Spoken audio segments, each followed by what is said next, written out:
जिस पर आजकल के लोग कुछ ज्यादा ही टीका टिप्पणी करने लगे हैं। इन्हीं सब विरोधाभासों को दूर करने के लिए मैं विधिवत आज इस वंशावली को बताने का प्रयास कर रहा हूं और आप लोग इसे विधिवत समझने का प्रयास करिए। थोड़ा कठिन जरूर है, किंतु मैं उम्मीद करता हूं कि अंत तक यह वंशावली आपको अवश्य समझ में आ जाएगी। तो हम प्रारंभ करते हैं चंद्रवंश से।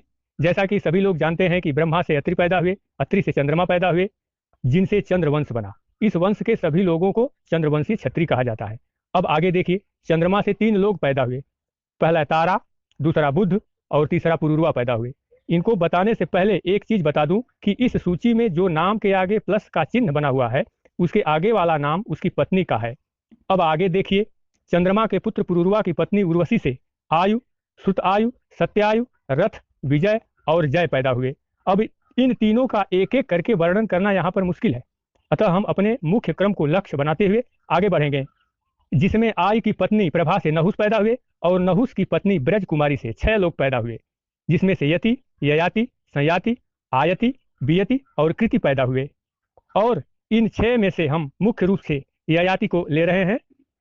अब यहाँ देखिए, राजा ययाति की 2 पत्नियां थी, देवयानी और शर्मिष्ठा, जिसमें से ययाति की पत्नी देवयानी से 2 पुत्र यदु और तुवर्सु पैदा हुए। इसके बाद ययाति की दूसरी पत्नी शर्मिष्ठा से 3 पुत्र द्रह्यु, अनु और पुरु पैदा हुए। मित्रों, यहाँ पर अब ध्यान देने वाली मुख्य बात को समझिए। ययाति के पुत्र यदु से यादव वंश और तुवर्सु से यवन वंश तथा ययाति की दूसरी पत्नी शर्मिष्ठा के पुत्र द्रह्यु से भोज वंश, अनु से मलेक्ष वंश तथा पुरु से पौरव वंश बना। ये जो देख रहे हैं ना, पौरव वंश, इसी वंश में राजा पोरस पैदा हुए थे जो सिकंदर से युद्ध किए थे। इस तरह से पोरस में राजा यदु का ही ब्लड है।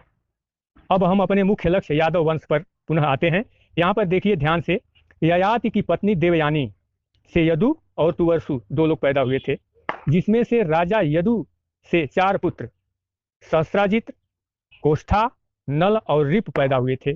और इनमें से हम यदु पुत्र कोष्ठा को लेकर आगे बढ़ेंगे, जिनके वंश को कोष्ठा वंश भी कहा जाता है।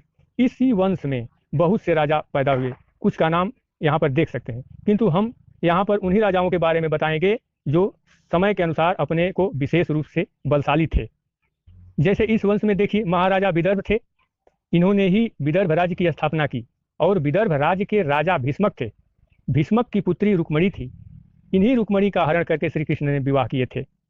अब नीचे देखिए, अब हम राजा सत्वक के बारे में कुछ बताऊंगा। इनके 7 पुत्र थे। यहाँ सूची में सभी को देखें, जिसमें वृष्टि और अंधक थे। वृष्टि वंश में ही भगवान श्री कृष्ण का जन्म हुआ था और अंधक वंश में कंस का और देवकी का जन्म हुआ था। अब अगले क्रम में देखिए, देवमोड़, राजा देवमोड़ की 2 रानियां थी, मदिसा और वैश्यपर्णा, जिसमें रानी मदिसा से सूरसेन और सूरसेन से वासुदेव जी पैदा हुए थे, जिनका विवाह अंधक वंशीय देवक की पुत्री देवकी से हुआ था। अब इधर देखिए, देवमोड़ की दूसरी रानी से वैश्यपर्णा से पारजन्य पैदा हुए और इसी पारजन्य के 9 पुत्र हुए, जिसमें से तीसरे नंबर के पुत्र नंद बाबा थे, जहां पर श्री कृष्ण का लालन पालन हुआ था। अब यहाँ पर मैं कुछ कहना चाहूंगा कि कुछ लोग कहते हैं कि भगवान श्री कृष्ण यादव नहीं थे, उनका जन्म क्षत्रिय कुल में हुआ था, लालन पालन यादवों के यहाँ हुआ था। तो मैं उन लोगों से कहता हूं कि ये वंशावली देखें और समझ लें कि कृष्ण कौन थे, कहाँ पैदा हुए थे और किसके यहाँ लालन पालन उनका हुआ था। इस अंधक वंश की वंशावली को डिटेल रूप से देख सकते हैं।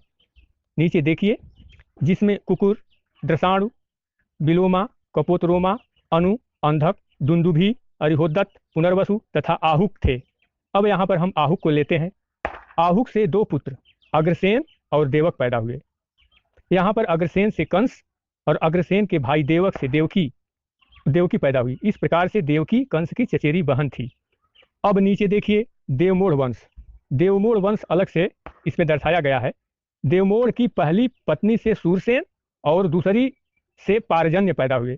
यहाँ देखिए, सूरसेन के पुत्र वासुदेव हैं और दूसरी तरफ सूरसेन के भाई पारजन्य हैं और इसी पारजन्य के तीसरे पुत्र नंद बाबा हैं। इस प्रकार से वसुदेव और नंद बाबा आपस में चचेरे भाई हुए। इनकी माताएं अलग अलग जरूर हैं, किंतु पिता एक हैं।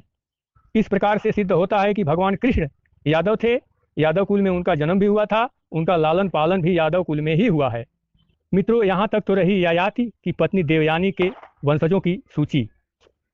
अब हम दूसरी तरफ चलते हैं। ययाति की दूसरी पत्नी शर्मिष्ठा को देखिए। यहाँ पर शर्मिष्ठा से 3 पुत्र द्रह्यु, अनु और पुरु पैदा हुए। इनमें से राजा पुरु से पौरव वंश चला उसी के बारे में बताऊंगा विशेष रूप से। सूची में देखें, राजा पुरु की पत्नी कौशल्या से जन्मेजय पैदा हुए। उनके नीचे बहुत से राजाओं की सूची है। उनमें से मुख्य रूप से देखिए, इलीन की पत्नी रथांतरी से राजा दुष्यंत पैदा हुए और राजा दुष्यंत की पत्नी शकुंतला से भरत पैदा हुए, जिनके नाम से हमारे देश का नाम भारत पड़ा। उसके नीचे देखिए, राजा भरत के बाद के राजाओं की सूची। राजा हस्ती थे। राजा हस्ती के नाम से हस्तिनापुर का नाम पड़ा। उसके नीचे देखिए, सेवरण की पत्नी ताप्ती से राजा कुरु पैदा हुए। इनसे ही कुरु वंश चला। तो हम अब कुरु वंश के राजाओं के बारे में विशेष रूप से बताऊंगा। इसमें से इन राजाओं में विशेष थे राजा शांतनु, और राजा शांतनु की पत्नी गंगा से देवव्रत यानी भीष्म पैदा हुए।